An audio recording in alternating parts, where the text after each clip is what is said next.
Karena konsep saya sebetulnya karya-karya saya ini boleh dikatakan tidak pernah ada objek.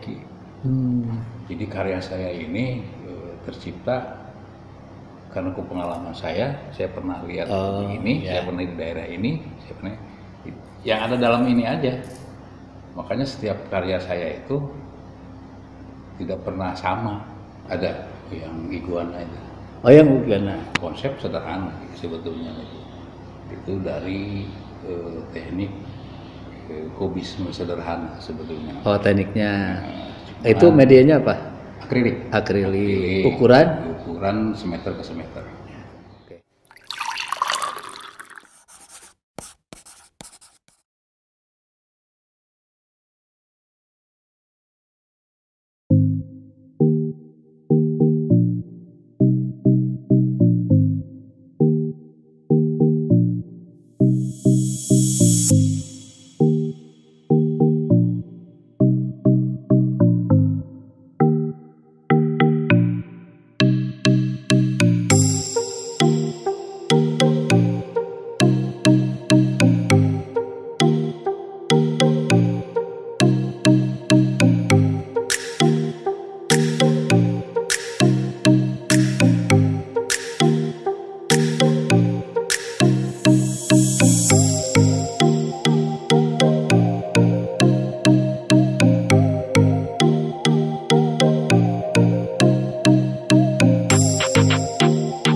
Ya, bismillahirrahmanirrahim. Assalamualaikum warahmatullahi wabarakatuh. Waalaikumsalam warahmatullahi wabarakatuh.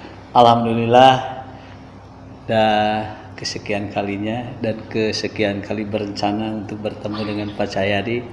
Alhamdulillah pada hari ini ternyata Allah menakdirkan bisa bertemu bersilaturahmi di rumahnya Pak Cahyadi di jalan apa Pak?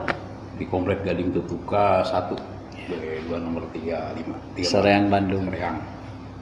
Dan kita berada di galerinya Pak Cahyadi dan juga tempat berkumpul anggota-anggota gradasi. Untuk selanjutnya gimana kabarnya Pak? Baik? Alhamdulillah. Baik. Dalam kondisi saat ini mungkin kegiatan-kegiatan sudah banyak dilakukan Pak atau masih belum running? Maksudnya di luar atau di dalam? Dua-duanya. Untuk kegiatan kesenian mungkin ya? Kegiatan kesenian ya mungkin sudah bukan rahasia umum lagi, karena dengan keadaan sekarang ini untuk kegiatan di luar agak kurang. Iya. Tapi kalau di dalam untuk melukis ya saya eksis terus. Alhamdulillah. Alhamdulillah. Kalau ini di rumah gimana? Semuanya baik-baik aja Pak, keluarga? Alhamdulillah. Baik aja. Saat ini dalam menghadapi corona memang ya kita diharuskan kemarin banyak melakukan kegiatan di rumah rupanya ya. Dan untuk menghadapi situasi itu Bapak mungkin banyak melakukan kegiatan berkarya Pak ya? Ya, ya. Saya di rumah. Untuk karya kemarin selama masa stay home itu berapa karya Pak yang Bapak hasilkan? Untuk karya lukis tidak terlalu banyak, cuman kalau untuk sketsa saya masih ada pesan-pesanan dari luar. Ada beberapa lah, sekitar 15 karya. 15. Wah banyak sekali ya. 2 hari sekali ya mungkin ya. Kalau perhitungan 1 bulan ya 15. Dengan kondisi seperti itu Pak, itu kan Bapak kesibukan yang di luar, yang udah dulunya terbiasa aktivitas kerja wira swasta, usaha dan lain sebagainya.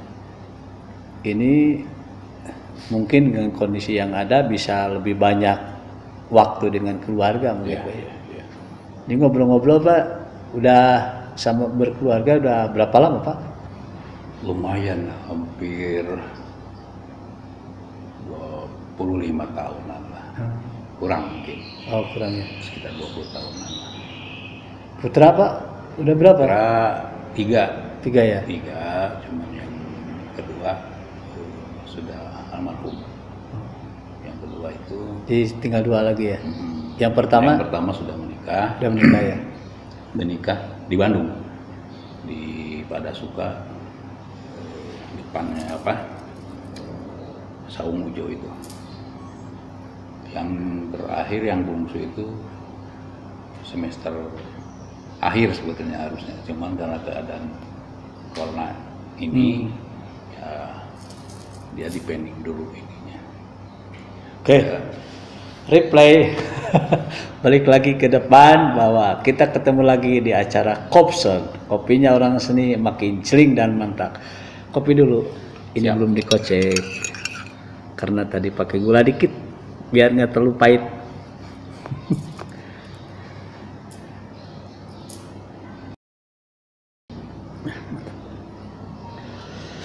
Nah itu tadi boleh dikatakan masih ancang-ancang pemanasan obrolnya. Kita ketahui Kopson ini adalah satu kegiatan obrolan-obrolan ringan kita sesama Perupa Nusantara. Dan saat ini di hadapan saya berhadapan dengan seorang ketua satu komunitas yang cukup besar di Jawa Barat, di Bandung, tepatnya di Soreang ya Pak ya. Namanya Gradasi. Nah, ini kita langsung berhadapan dengan ketuanya, pelopornya, dan sekaligus beliau juga memang suka melukis dan udah banyak karya yang dihasilkan oleh beliau ini. Ini Pak, untuk nama gradasi itu ada singkatannya atau artinya apa? Memang ada singkatannya.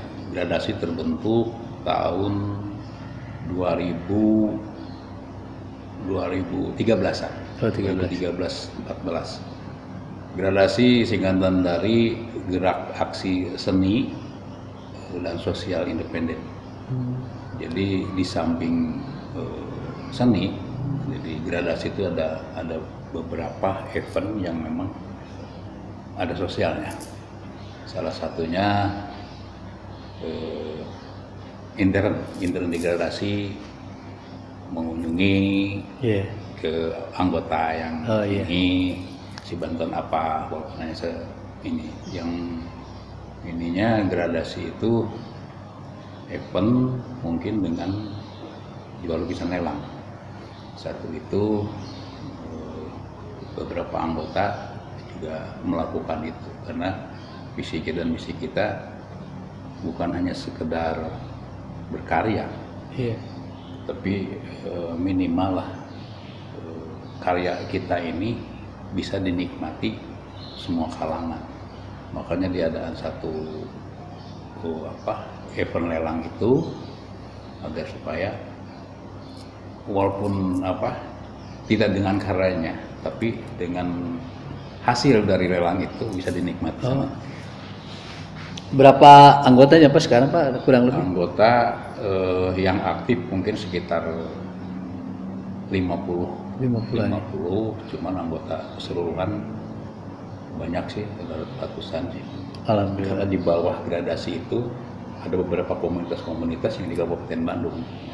Niatnya memang gradasi itu saya ini di Kabupaten Bandung, cuman ada beberapa para pelukis yang ingin gabung.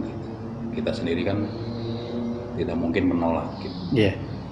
Makanya ada yang di Jakarta, di Jogja, di Bali, terus di daerah-daerah yang lain yang memang pengen ikut gabung dan gradasi. Ya terlepas dari kenapa pengen gradasi saya tidak tahu. Cuman ya mungkin mereka menilai lain mungkin di gradasi. Yang mungkin itu. Tadi Bapak ada obrolan bahwa setiap anggota itu ada yang mereka punya komunitas juga ya. Artinya mungkin kalau boleh disimpulkan gradasi tidak membatasi ya si anggota tersebut dia ada dimanapun. Dalam kaitan ini mungkin kita boleh dikatakan kita setuju ya bahwa kita tidak bisa mengkotomi anggota kita supaya mereka yang namanya kita nilai silaturahmi Pak ya.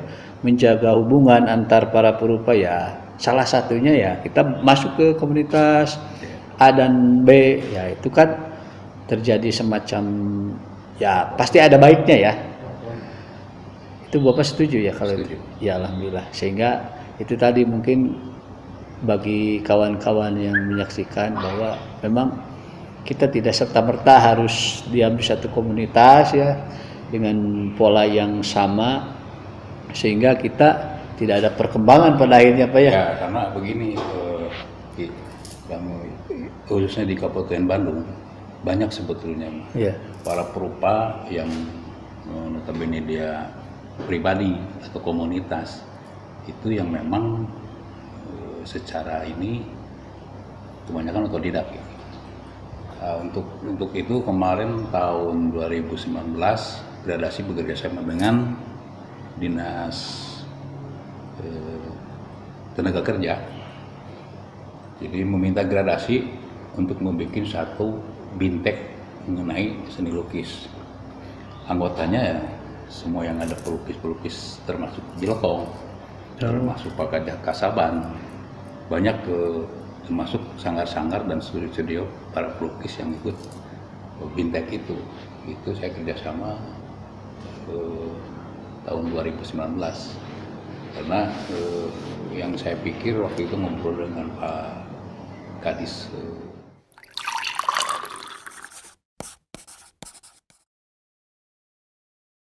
sebetulnya mah kalau kita ini dibiasakan saya tidak ada kendala sebetulnya misalkan objek banyak objek nggak usah yang sulit gitu.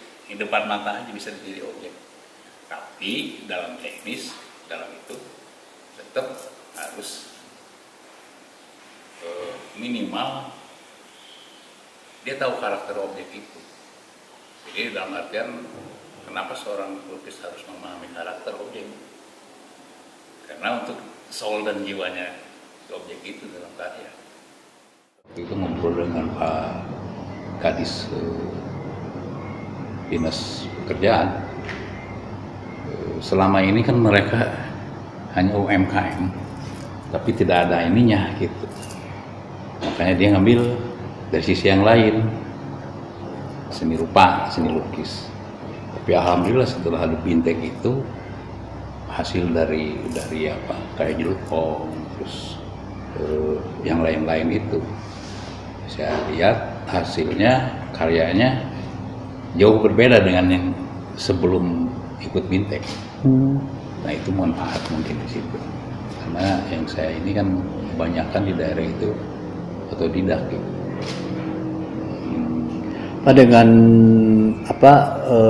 keberadaan kegiatan Bapak yang dilakukan bersama Gradasi, otomatis dengan respon yang tadi Bapak bilang dari pemerintah, dari masyarakat, ya bisa mengambil banyak waktu ya, terutama menggerus waktu yang cukup banyak dan tidak mudah ya.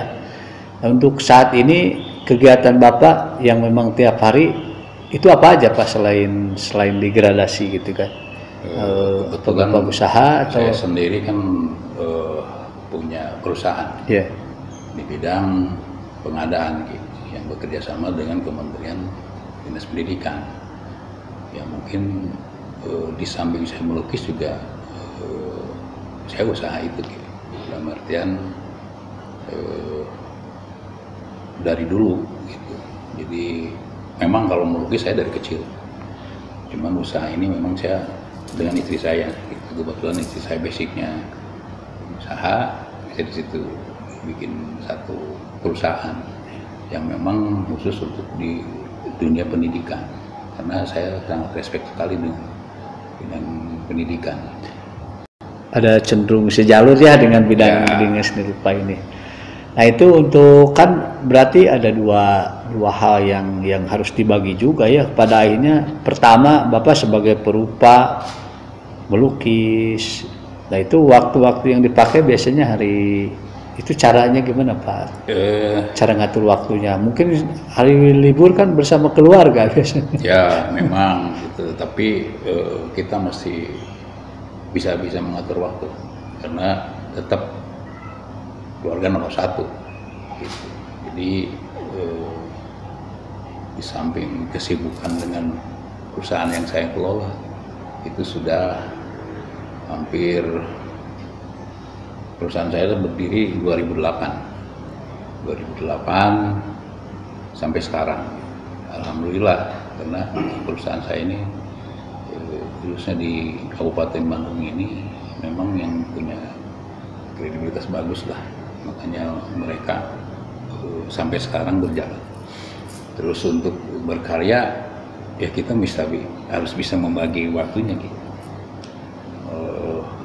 Tapi tetap kita tidak bisa ini, yang bisa mengatur ini kan kita sendiri, karena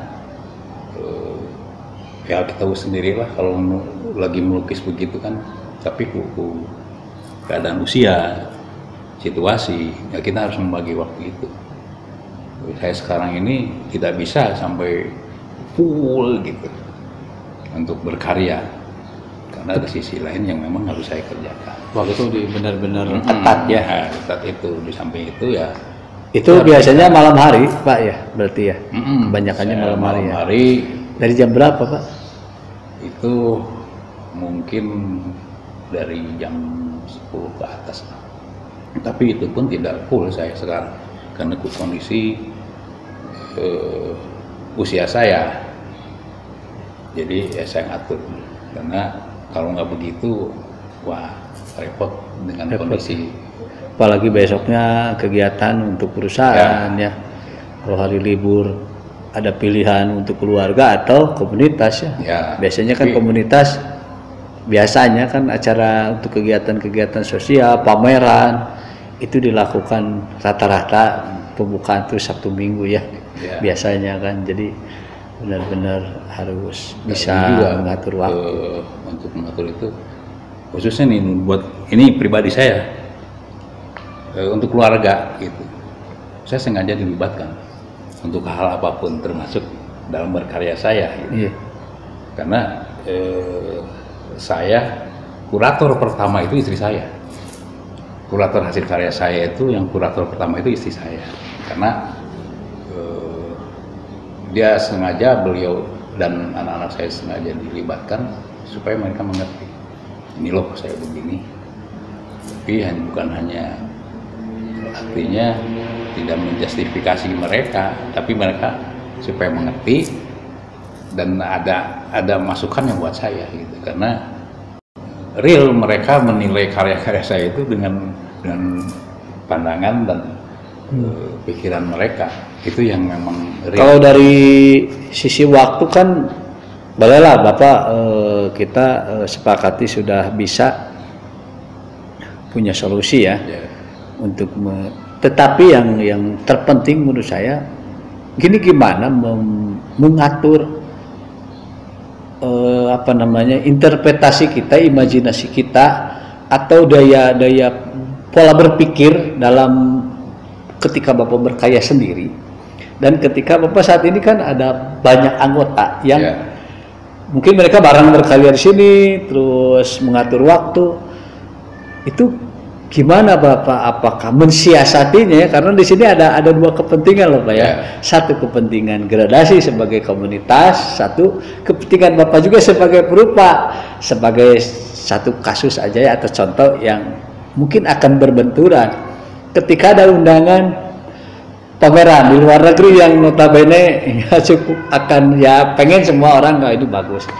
Tapi dibatasi cuma satu atau dua karya atau satu orang, itu kira-kira itu Bapak sering menghadapi hal seperti itu gak? Gimana solusinya Pak? Memang hampir setiap ini komunitas kita saya mengantisipasinya hal yang tadi diutarakan sama Aki. Sebelumnya memang saya dari awal sudah ini sama anggota. Ini loh gitu. Udah komitmen. Komitmen dalam artian orang yang saya beranggapan, berasumsi bahwa ada satu ini yang memang harus dimengerti sama anggota gitu. Bukan istilahnya apa ya, rasa itu bukan di karya aja gitu sebenarnya. Rasa antara anggota, rasa saling ini anggota, itu yang saya terapkan ya, makanya ada beberapa waktu senggang saya telepon atau ya kumpul di sini. Itu salah satunya itu di samping itu saya kasih mereka gitu. Jadi artinya secara teknis gimana Pak? Apakah ada ketentuan nggak? Apakah mereka harus melalui kurasi internal dulu? Ya, itu mah harus. Itu satu ya. Itu harus setiap kurasi internal. Terus kedua mungkin kesesuaian tema. Itu kan misalkan begini, ada satu event pameran misalkan. Kami dari gradasi tidak sembarangan untuk ikut pameran gitu. Karena nanti imbasnya para anggota saya sendiri. Kalau hanya untuk pameran bisa aja gitu. Cuman itu dari awal sudah saya istilahnya kasih pengertian ke mereka. Jadi sebelum ini kita bahas bareng karena tetap saya tidak ini bahwa saya pimpinan di sini tidak. Oh iya, tidak begitu gitu. Kita sama-sama aja ya. Kita sama-sama satu ya. Karena mereka juga punya pola pikir, punya ide, punya ini yang memang harus. Apakah boleh dikatakan begini Pak? Pada akhirnya ya sikap kita sebagai pengayom lah atau ya ketua yang memimpin satu komunitas. Ya sebagai ini kebetulan saya tahu persis ada beberapa event yang memang di situ ada sistem kurasi eksternal ya dari pihak panitia, dan pada kenyataannya sebagai contoh Bapak di sini anggota 50. yang ikutan 6 orang. Kita udah hasil kurasi 6 orang ini. Taunya yang 6 orang ini menurut kita akan masuk di kurasi, dan ada beberapa yang nggak ikut, dia daftar dengan kejadiannya. Dia malah masuk, kita yang ini sedang nggak ya. Artinya itu di luar di luar perencanaannya, yang pada akhirnya mungkin tidak terjadi polemik di dalam komunitas itu sendiri, sehingga kita sama-sama bijak lah ya. Karena dari awal terus sudah saya kasih pengarahan, Ya. karena memang ada wine gitu Ki. Pasti kan selalu ada gitu, sekonyong-konyong ya gitu. Tapi ya itulah. Oke, sebelum lanjut ke pertanyaan selanjutnya, biasa Pak, kopi seni lagi. Oh, ditambah, mantap. Udah masih banyak Pak. Mantap. Biar celing dan mantap selalu. Dan kita disuguhi, ini kita berada di kota loh, di Bandung. Ya, ternyata suguhannya keren. Ada kulub cau ya? Kulub cau sama hui. Dan seperti biasa saya selalu mencicipi. Karena saya secara pribadi saya tidak pernah lupa dengan makanan yang kamu begini, karena memang ini loh makanan orisinal. Kulub cau selalu dikolaborasikan dengan bajigur. Ya kalau di Garut pakai ini apa? Ya. Pakai roda. Dan nggak tahu kalau di Jawa Tengah, Jawa Timur atau di Bali, apakah ada nggak makanan di kulub cau gini? Kalau selama saya di sana, saya kan lama, hampir 6 tahun di Bali itu. Tapi jarang. Ada sih ada, tapi jarang. Jarang di daerah-daerah tertentu. Gitu. Nggak kepikiran Pak melukis objek-objek makanan atau kuliner Indonesia asli, nggak ya? Ada saya Ada? Saya ada agenda ke sana untuk pribadi saya sendiri. Oh iya. Karena saya ingin mengangkat, selama ini kan ini sudah orang. Kalau objek yang dilukis, ini karena saya kan jadi 2 pertanyaan double Pak, ke pribadi, ke komunitas pribadi, komunitas. Apakah objek untuk Bapak pribadi yang Bapak paling banyakannya apa sih? Kalau saya lihat pemandangan sama animal figure ya. Ya, karena atau secara konsep berkaryanya apa yang Bapak lihat atau gimana? karena konsep saya sebetulnya karya-karya saya ini boleh dikatakan tidak pernah ada objek. Jadi karya saya ini tercipta karena pengalaman saya pernah lihat ini, saya pernah di daerah ini, saya pernah yang ada dalam ini aja. Makanya setiap karya saya itu tidak pernah sama, lain-lain, karena ya itu tidak ada apa. Kalau orientasinya Bapak apa? Orientasi bagus, indah, atau ada gak orientasi sosial? Ya semua ini harus ada orientasi 50%. Ya apa orientasinya secara umum Pak? Sebetulnya untuk umum ya. Ini pengalaman pribadi saya untuk umum, sebenarnya bukan bagus dan jeleknya itu tadi ya. Pernah saya ngobrol dengan kurator yang dari Myanmar itu yang waktu beli lukisan saya, ternyata bukan itu, bukan jam terbang, bukan banyaknya karya, bukan banyaknya dia berpameran, tapi dia bisa menempatkan dalam artian dalam awal berkarya konsep, keseriusan dalam berkarya, terus kejujuran dalam berkarya. Gitu.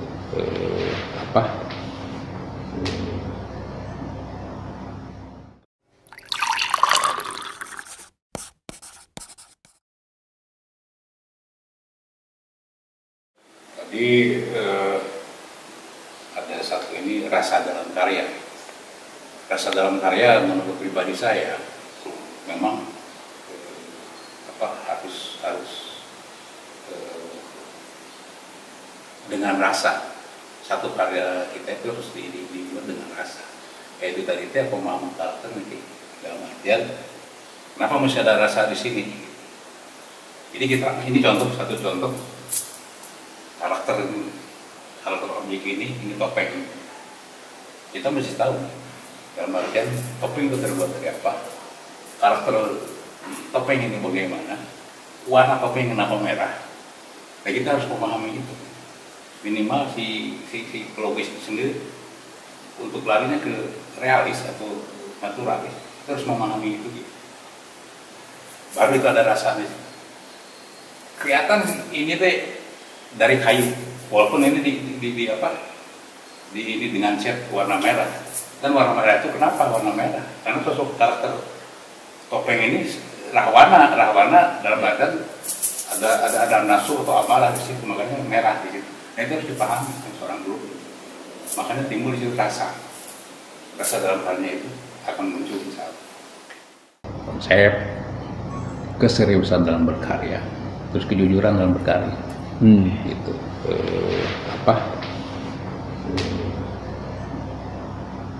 Pernah diulas sama maestro almarhum Pak Barli itu. Memang semua pelukis plagiat, kata beliau. Memang betul. Terus lukisan itu absurd, memang betul. Saya sendiri memang diakui sedikitnya ada saya juga plagiat, karena objek-objek itu kan ada yang menciptakan gitu. Jadi menurut saya bukan hanya bagus atau jeleknya suatu karya itu, tapi harus ada misi dalam karya itu, pesan yang mesti ini naon, karena apa gitu. Karena waktu saya di Singapura itu, waktu yang UOB itu, ada yang bilang satu karya itu minimal narasinya 200 kata gitu. Yang bisa menjelaskan apa isi dari atau makna dari lukisan itu ya. Nah ini Pak, terus kalau gitu kan Bapak melukis sudah banyak nih ya, kira-kira kurang lebih berapa Pak? Dari awal Bapak melukis? Dari awal, dari tahun 1995 itu karya saya sudah hampir 2.300-an. Itu yang di luar. Itu Bapak suka dicatat gak Pak tulis lukisan ini? Justru atau enggak biarin ya gitu. Dulu itu ada inilah, tidak terhitung sih sebetulnya. Cuman saya banyaknya di luar gitu. Nah, saya pikir yang mengapresiasikan yang lebih tinggi kan dari luar. Kalau untuk di daerah sendiri cuma ada beberapa ini yang memang dikoleksi sama inilah, ada beberapa karya saya yang dia koleksi. Sudah banyak di karya-karya saya. Untuk nilai Pak ya, nilai tertinggi itu kira-kira kurang lebih berapa pernah terjual dalam harga? Ya, itu dari yang tahun 1900 waktu saya di Bali itu nilai orang beli karya saya, tapi itu sudah masuk ke galeri. Iya. Dari sayanya tidak segitu sebetulnya. Iya. Itu 500 juta. 500 ya, alhamdulillah. Terus yang terakhir ini di Kabupaten Bandung ini kemarin itu sama Pak Deddy Mulyadi, mantan Bupati Purwakarta, itu yang harganya 100 juta. 100 juta ya. Untuk koleksi Bapak, salah satunya dikoleksi oleh Pak Deddy. Terus ada yang lainnya nggak? Ada. Sama Pak siapa? Muhar Mainzin terakhir kemarin itu 175 juta kemarin. Itu dari lelang. Di koleksi ada beberapa pejabat, cuman saya lupa lah, cuman ada beberapa pejabat yang memang. Artinya alhamdulillah lukisan Pak Cahyadi ini udah banyak dikoleksi oleh para pejabat dengan nilai yang, tapi bukan berarti nilainya sekian ya. Bagi penonton yang ingin di rumahnya atau di kantor atau di gedung-gedung atau mungkin ya ada sebagian yang punya restoran atau apa, kalau membutuhkan lukisan mau pesan silahkan datang ke. Nah ini kebetulan yang harus diketahui juga, ini nama galerinya adalah Galeri Salaras. Jadi di gradasi itu nama komunitasnya, terus galerinya ini Galeri Salaras. Nah bagi yang sebelum kita lanjutkan ke obrolan mengenai galerinya itu sendiri, para penonton bisa bukan dari sekedar karya pasca itu juga ya. Di sini anggota-anggota dari gradasi banyak karyanya dan boleh disimpan di sini. Boleh pilih-pilih sesuai selera karena ya kita tidak akan memaksakan satu konsep lukisan kepada pembelinya. Di sini ada banyak lukisan yang berbagai macam corak, mulai dari abstrak, kaligrafi, yang natural, yang realis dan lain sebagainya. Saya tadi udah lihat. Dan mungkin kita ngobrol-ngobrol juga Pak, tadi konsep berkarya Bapak dari koleksinya yang sudah sekian banyak. Nah ini otomatis lah ya, otomatis Bapak udah akan tahu menurut Bapak yang paling istimewa karya Bapak yang mana? Yang paling menurut Bapak ini semua pesan, semua teknik masuk di situ kan biasa ada lah seperti itu. Ada nggak? Ada yang iguana itu. Oh yang iguana, udah diambil kan? Nah itu yang iguana itu, kira-kira tolong Pak ceritain apa sih sebenarnya di sini dari sisi konsep apa yang disampaikan, yang ingin disampaikan kepada para pengapresiasi karya. Sebetulnya konsep sederhana sebetulnya itu dari teknik kubisme sederhana sebetulnya. Oh tekniknya, itu medianya apa? Akrilik. Ukuran semeter ke semeter. Kenapa? Terus objeknya itu ada iguana ya? Iguana. Kenapa? Waktu itu kan booming iguana ya. Oh yang waktu tahun 92 ya, 92 sampai 2000 lah kalau nggak salah ya. Nah, kenapa saya bikin konsep itu sederhana? Menurut saya sederhana.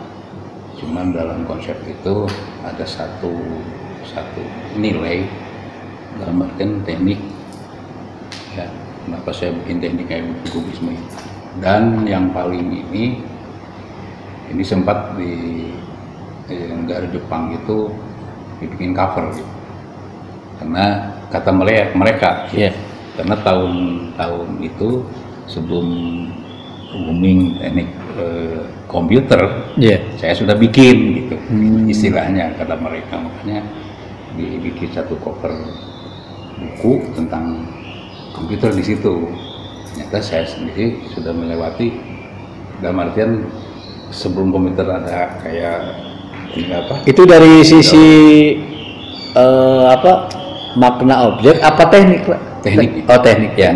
Teknik. Kalau saya lihat mungkin teknik itu di situ ada kolase, kubisme, tambah masking mungkin ya kalau di Photoshop Maya mungkin seperti itu lah kalau saya lihat dari mungkin seperti itu Pak yang mereka itu sebelum katakan. Photoshop ada sebetulnya 2 tahun sekian itu. Tapi saya sudah bikin kayak begitu. Itu menurut perkiraan mereka itu. Itu gimana Pak? Apa Bapak menghayal atau gimana? Apa pernah lihat? Saya pernah lihat iguananya. Iguananya lihat gitu. Objek ya. Tanpa tahu ada sisi makna dari binatang itu. Kan kalau kita ngambil objek citah contohnya harimau kan dia punya sebagai salah satu binatang yang larinya cepat kan. Kalau iguana itu apa Pak? Ada nggak makna simbolis dari? Sebetulnya makna secara ini untuk objek iguana tidak ini, cuma saya ngambil dari boomingnya itu iguana itu, makanya. Apa karena iguana waktu itu kan kalau nggak salah awalnya murah ya? Tahu-tahu jadi mahal kayak batu ali kan sekarang murah lagi. Kayak gitu, cuman saya mungkin objek memang iguana lagi booming begitu. Cuman mungkin ke teknik ininya. Tapi lebih kuat teknik itu. Karena orang lihat kadang-kadang ada yang bicara ini kodok. Oh iya. Karena memang saya tidak lihat objek atau iguana atau kadal atau apa ya terserah itu. Cuman ya memang ini iguana sebetulnya. Makanya karena saya tidak ada objek Ya. Real, cuma yang ada saya pernah lihat, oh iguana begini ya saya apresiasikan dalam kanvas. Nah kalau itu kan dari sisi cara berkarya Bapak, dari sisi sendiri ya pribadi. Nah kalau untuk tim ya, artinya komunitas, apakah pernah nggak bareng-bareng kita samain objeknya, kita workshop bareng? Apakah itu dilakukan Pak atau memang bebas saja gitu? Dilakukan, pernah on the spot kita di daerah Ciwidey. Oh. Ciwidey itu semua, tapi itu intinya untuk proses pelajaran kepada anggota. Oh iya. Gitu. Sejauh mana dia bisa menginterpretasi satu situasi ya. Jadi bukan hanya kepekaan dalam dia ini objek, cuman rasanya itu dalam artian kenapa kok banyak anggota saya juga lukisannya bagus gitu. Tapi cenderung orang kolektor hanya selewat. Ini kenapa kok bisa begini? Ternyata memang ada sisi lain yang memang dalam proses berkaryanya itu harus dirubah. Nah, di situ saya ngasih mulai. Jadi untuk kegiatan-kegiatan gradasi ini selain bertujuan menguatkan dari sisi seki, rasa, artinya mengupgrade lah ya, mengupgrade kredibilitas berkaryanya seorang anggota kita atau semua. Mungkin juga ya sebagai sarana menyamakan tema lah. Sebagai contoh kita ada pameran nih di 6 bulan ke depan, kita bareng-bareng berkarya dengan tema untuk itu. Itu udah sering dilakukan juga. Ya, itu otomatis harus. Otomatis ya. Sebagai istilahnya yang dipercaya mereka untuk memimpin ini, ya satu tanggung jawab saya. Dalam artian jangan sampai anggota itu bukan salah lah, kurang memahami dalam tema. Makanya situ kami suka. Terus selanjutnya karena itu event buat, biasanya kan rata-rata buat pameran ya, baik pameran di dalam negeri dan di luar negeri. Mau dari Bapak dulu atau mau digradasi dulu, itu pameran Bapak pernah dilakukan di mana aja Pak? Kalau di, ya pasti kalau Indonesia ya udah sampai mana Pak? Apa sering di Bali atau di mana? Sampai ke luar negeri di mana? Untuk pribadi? Ya. Kalau pribadi itu Malaysia mungkin. Malaysia ya. Banyak yang sering di Malaysia. Terus yang terakhir kemarin di Myanmar itu hanya karyanya aja yang ke sana. Cuma untuk di daerah di negeri sendiri, di Bali, di Cirebon, di Bandung itu otomatis di Bandung. Mungkin itu yang. Kalau gradasi Pak, kegiatan-kegiatannya yang paling ya yang Bapak ingat lah yang dalam berpameran, ya itu di Bandung. Di Bandung ya, kebanyakan. Bandung dan di luar Bandung, di daerah, tapi di Jawa Barat lah.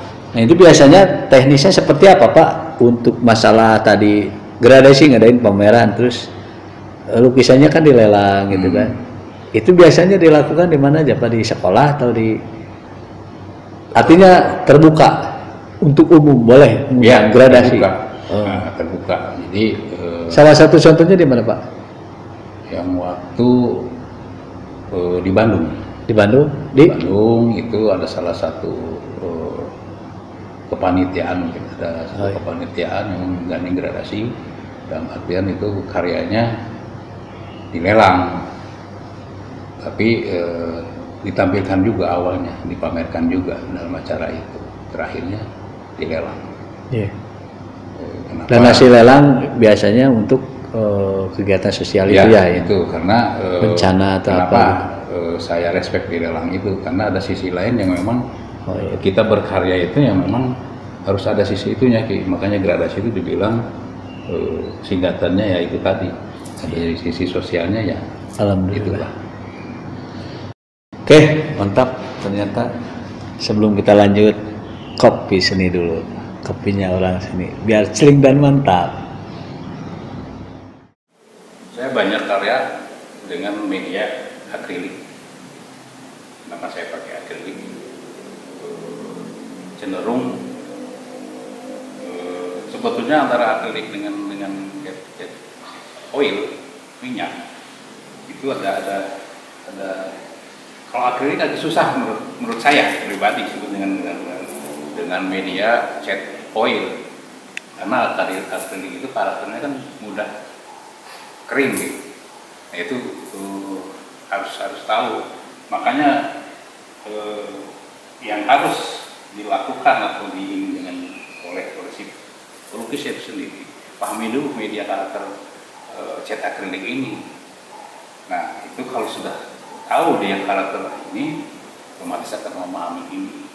Karena saya memakai akrilik itu berbagai macam merek, karena setiap merek itu ada perbedaan, ada nilai positif dan negatifnya, nilai dalam karakter itu, dalam nilai warna. Ada beberapa merek ini punya kelebihannya warna ini, nah itu makanya saya dikolaborasi dengan merek-merek yang lain. Di samping itu juga ada produk yang saya bikin sendiri. Mungkin itu dari saya, pahami dulu karakter media akrilik ini, insya Allah, karena berbeda antara oil dan ini. Kalau menurut saya akrilik ini lebih sulit daripada oil, itu menurut saya. Ini Pak, tadi kan anggota gradasi di sini udah biasa mengadakan kegiatan silaturahmi, ngopi-ngopi, terus sambil berkarya bareng ya. Dan otomatis mungkin bagi para pengapresiasi yang datang itu bisa langsung ke Galeri Salaras ini ya. Nah ini ngobrol-ngobrol Galeri Salaras itu Pak, sama kayak gradasi gak ada maknanya atau apa? Kepanjangan atau seperti apa? Salaras ada. Jadi sebelum gradasi sebetulnya duluan Salaras. Oh. Dulu itu saya iniin. Salaras itu kepanjangan dari bahasa Sunda sebetulnya. Salaras itu sajalan, lampah, jeung rasa. Lampah itu lampah. Oh iya, kelakuan lampah dan rasa itu. Dan kelakuan ini kalau dalam seni lukis ya, jadi harusnya ketiga hal itu harus sejalan ya. Itu artinya Salaras. Harus sejalan lah. Yeah. Dalam artian karya, terus tingkah laku kita di tempat sosial, tempat umum, harus dengan rasa lah gitu. Jadi sejalan, lampah jeung rasa. Itu lebih dulu gradasi apa lebih dulu Salaras Pak? Salaras dulu. Baru anggota di ini. Artinya kalau dari perjalanan Bapak mulai merasa bukan profesi ya, artinya kegiatan yang melukis ini dari tahun 95. Dari kecil sebetulnya. Dari kecil udah biasa hobi. Dari kecil memang dari SD lah saya. Oh SD ya. Sudah ikut lomba melukis gitu. Lomba melukis. SD di Bandung Pak? Di Bandung. SMP di Bandung. Saya SD di Bawah Batu, SMP di SMP 2, SMA 3. SMA 3 itu di Bandung. Di Bandung juga. Terus Bapak masuk ke kuliah seni atau memang saya mah tadi dah besar dari sendiri saja. Alhamdulillah. Gini Pak, kan tadi Bapak udah cerita seperti apa cara berkarya Bapak, cara mengelola komunitas Bapak juga, dan pada akhirnya itu kan lingkupnya mungkin kalau kita bayangkan ya sekitar Jawa Barat lah ya gradasi ini. Sedangkan saat ini kita udah banyak saudara-saudara kita ya Pak, ada yang dari Gorontalo, ada yang dari Bali, dari Aceh, dari Manado, yang memang sering kita berkomunikasi baik di WA atau di mana. Ini gradasi otomatis atau dari pribadi Bapak sendiri bisa ada yang disampaikan nggak buat kawan-kawan kita, atau mungkin bagi para siswa-siswa mahasiswa juga yang memang dia pelaku seni, ada yang masih belajar, ada yang masih berproses, ada yang mau disampaikan nggak Pak? Kira-kira seperti apa? Mungkin dalam komunitas dulu ya, Pak. Iya. Saya bahas dalam komunitas gradasi gitu.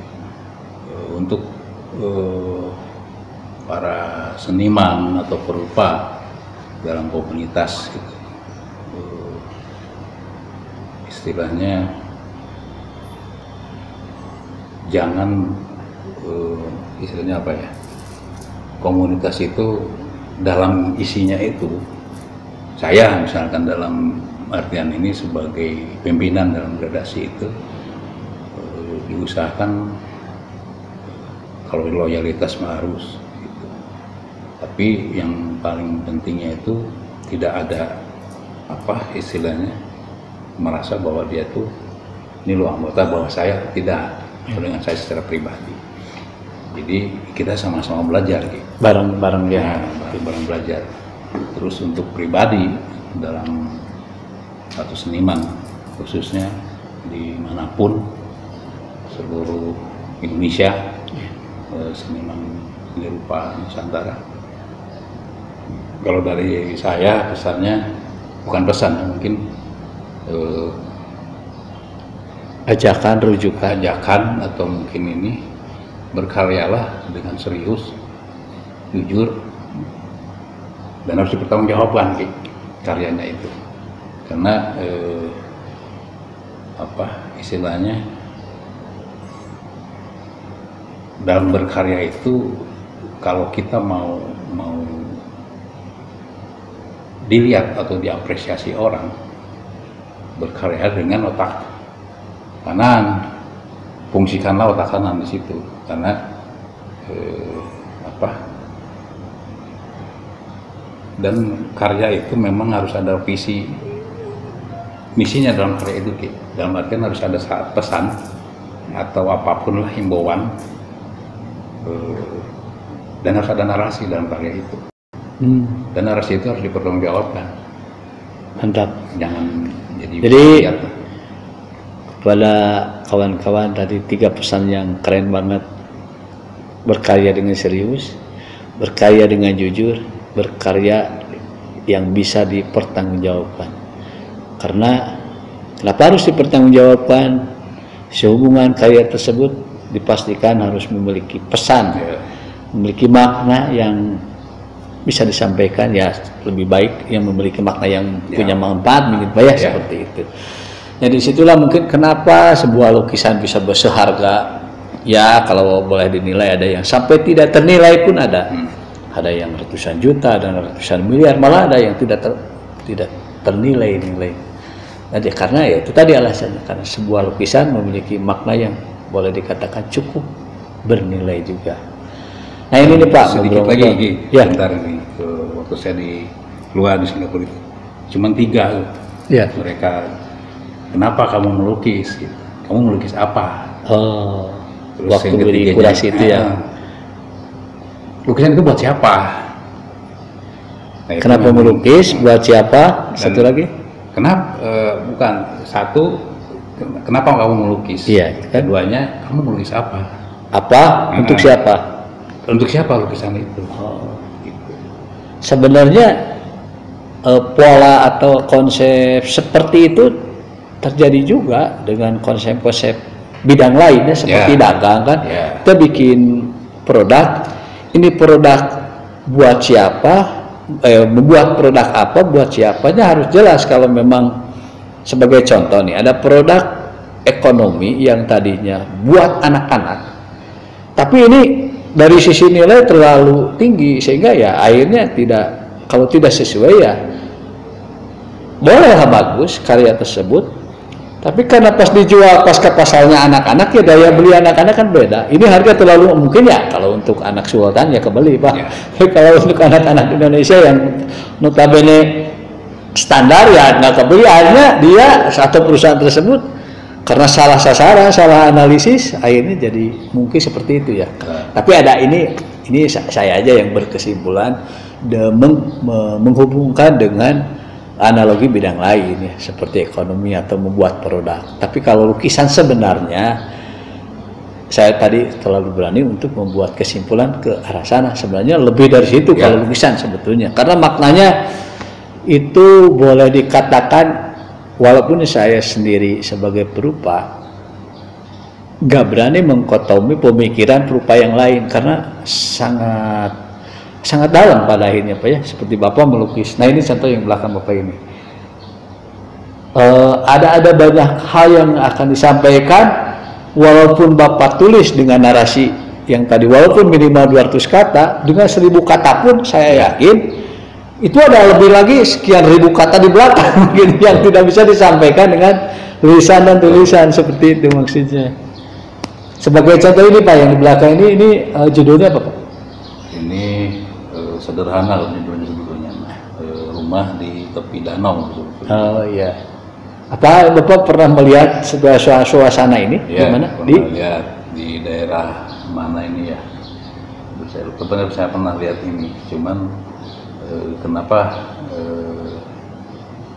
saya pengen mengingatkan itu dalam artian dulu pernah ada daerah ini, lokasi ini. Sekarang rumah di pinggir danau itu sudah tidak ada dan danau sendiri sudah tidak ada gitu. Cuman ini juga ada satu teknik yang memang saya sampaikan sih, teknik melukisnya gitu. Karena ini waktu pameran di. Kalau kecuali lukisan itu mungkin ya kalau apa yang mobil-mobil antik gitu ya. Kalau saya lihat anggota yang lain juga bikin ya, berarti di situ kita bareng-bareng karena biasanya satu event baru sisi objeknya hampir sama ya. Ini Pak, ini kan kayak tiap orang kan memiliki kebiasaan-kebiasaan yang berbeda-beda. Kayak saya senang musik, jenuh musik, melukis, atau bermain touring. Jadi kalau Bapak hobinya apa sih? Selain melukis ya, selain melukis. Sebetulnya sebelum saya benar-benar eksis di lukisan, saya di musik sebetulnya. Apa Bapak nyanyi, gitar atau keyboard? Vokal, ya alat musik. Saya yang Bapak kuasai apa aja? Keyboard, gitar, drum. Gitu. Karena sebelum ini saya pernah eksis di musik juga. Dan artian saya ada beberapa karya-karya lagu saya memang dibawain sama orang. Terus saya itu dari SMA gitu main dari musik SMA. ya? Biasanya mah ya Dari band-bandan SMA. gitu. Udah pernah ini Pak rekaman? Kalau rekaman untuk ini pernah sih Pernah ya? ini, cuman untuk apa ini belum. Oh, belum ya? Karena keburu apa ya istilahnya, ya, mungkin hobinya nggak di situ. Tapi di musik saya. Tapi kalau lihat porsi atau takaran ininya pilihannya lebih seni rupa lebih ini ya, ya. Kan ada juga yang memang orang dia dominan di musik ya, sisa waktu yang lain dia pergunakan melukis ada. Oh, Bapak sebaliknya. Itu memang rata-rata di musik itu hanya untuk ini ya aja. Membuat apa namanya urat-urat ketika kita berpikir keras dengan musik itu bisa jadi lemes lagi. Ya. Alhamdulillah acara obrolan hari ini dengan Pak Cahyadi ngobrol-ngobrol mengenai gradasi dan yang lain-lainnya sudah selesai. Dipastikan ke depan kita akan membahas lagi bahasan-bahasan yang lebih menarik lagi yang mudah-mudahan bisa bermanfaat. Tidak lupa kami minta maaf apabila banyak kata-kata yang tidak berkenan, kesalahan-kesalahan yang mungkin tidak penting, mohon dimaafkan. Tapi yang jelas niat kita hanya untuk bagaimana caranya dunia keserupaan kita ini lebih maju dan berkembang di mana itu adanya. Baik saran atau kritikan boleh di komen di bawah untuk memberikan supaya acara ini lebih baik lagi, bisa bermanfaat untuk seluruh rupa siswa dan semua pelaku seni di Indonesia ini. Terima kasih Pak atas waktunya, semoga gradasi makin maju dan juga perupa Indonesia yang ada di seluruh Nusantara makin berkembang. Terima kasih. Sebelum kita tutup, kopi seni dulu biar dan mantap untuk acara penutupan kita. Sekian, assalamualaikum warahmatullahi wabarakatuh. Bye. Oke, untuk karya ini dibuat tahun 2005 Ini teknik kubisme yang sederhana. Saya lelang karya ini. Ini ukuran 1 meter ke 1 meter, media akrilik dengan judul Iguana, teknik kubisme sederhana. Ini saya lelang, estimasi dari harga 5 juta.